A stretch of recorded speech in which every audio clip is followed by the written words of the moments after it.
Hey, what's up? My name's Gaia, and I'm looking for a level 5 or higher dragon monster to fuse with.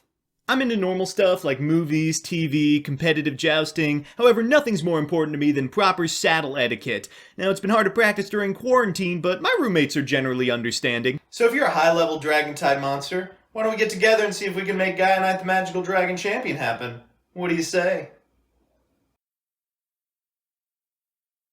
But before we get into the deck, this video is brought to you by Raid Shadow Legends, baby! Raid Shadow Legends is a dark fantasy RPG with tons of sweet champions, cross-platform play across mobile and PC, and best of all, it's completely free. Links to download Raid Shadow Legends can be found in the description of this video. So if you're an avid MBT viewer, you'll remember the last time we took a look at Raid, we were plagued by an extremely useless team member, the Sniper. She just wasn't working out for me, so I've replaced her with Skull Servant's long-lost brother. I love the ability to edit my champion lineup at will. It helps me maximize my daddy coefficient. We're gonna head to the Dungeons screen to fight against one of 10 different bosses in order to snag some artifacts to put some meat on our Skelebor's bones. Oh my gosh, Skullsquire is lighting them up. This is usually not how Skull Servants goes for me. With the defense debuff too, I mean, sheesh. White Prince didn't have that kind of power.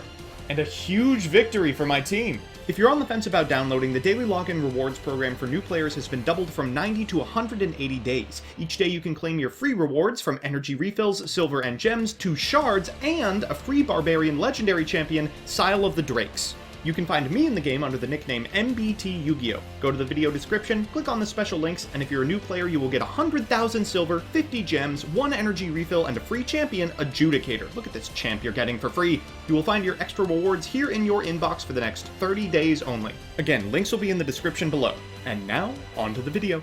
Good afternoon, Jank enthusiasts! I'm MBT, and this is 10-Minute Testing. With Rise of the Duelist all but fully spoiled, the time is ripe to take a look at the first pack in a post-Sevens era of card releases. Free from the shackles of an anime that even attempts to tackle the state of the modern metagame, main set releases have been packed to the gills with cynical nostalgia bait, none more so than this one.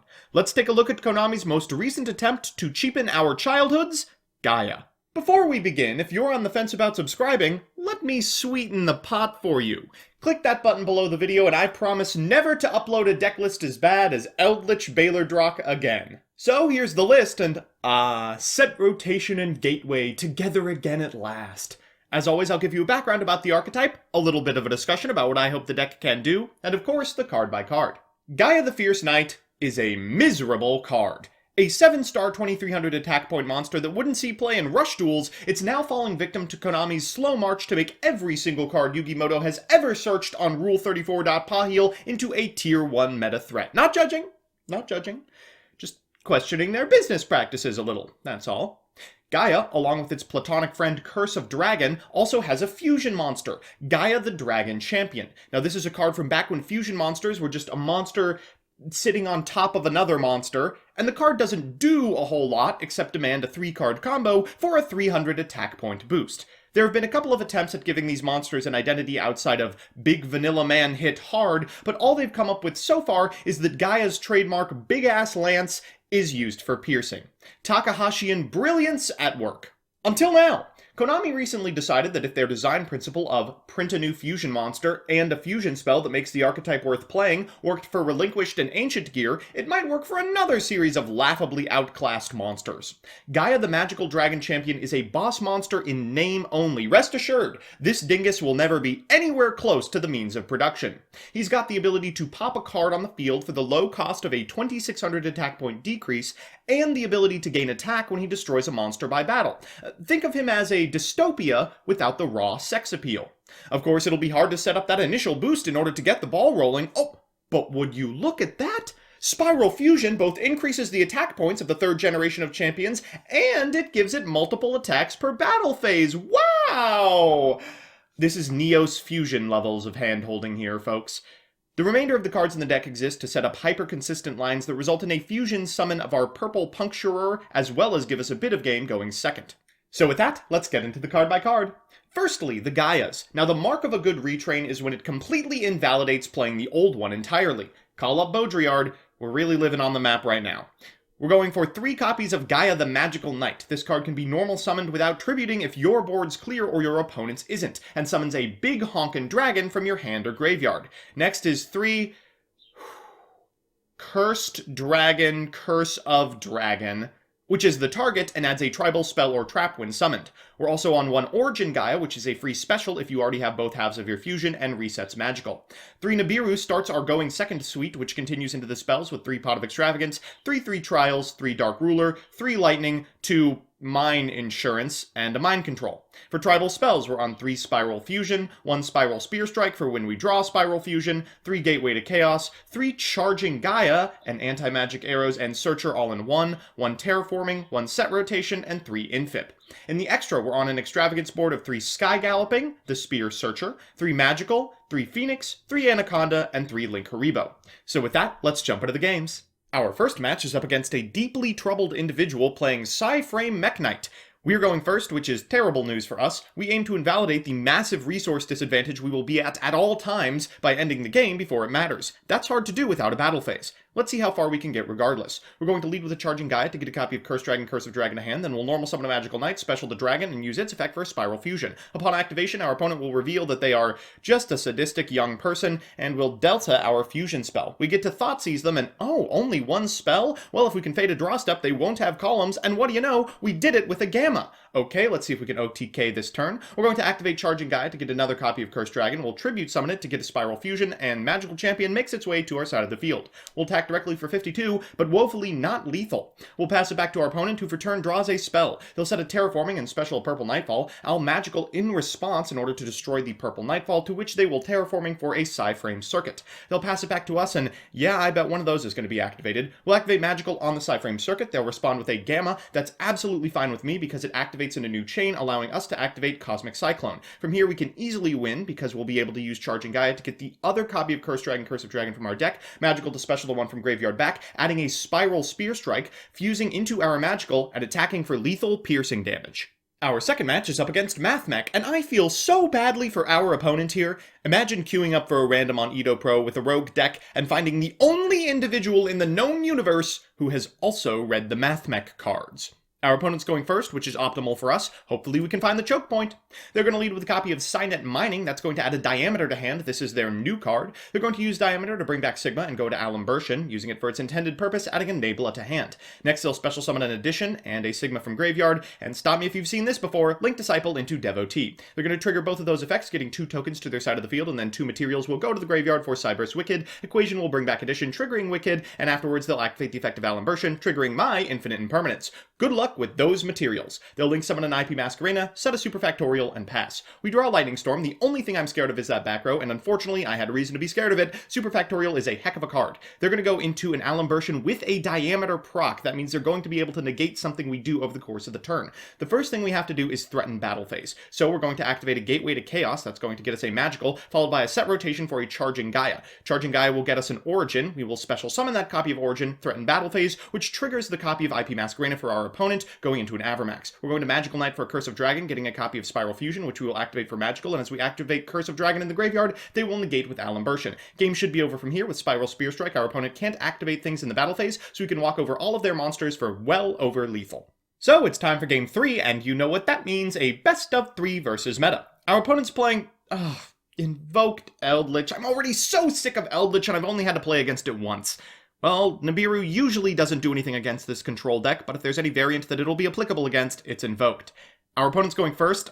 Maybe we can leverage something with the 3 tactical talents. They'll go from A-lister into a copy of Almirage before activating Invocation, making Makaba with the Eldritch in their hand, which they can then special summon, doing the whole combo in 4. If only they had to make Secure Gardna. Okay, well, maybe we can make this work. We're going to lead with a copy of Pot of Extravagance, and provided they negate it with anything, we can 3 tactical talents, and they let it resolve.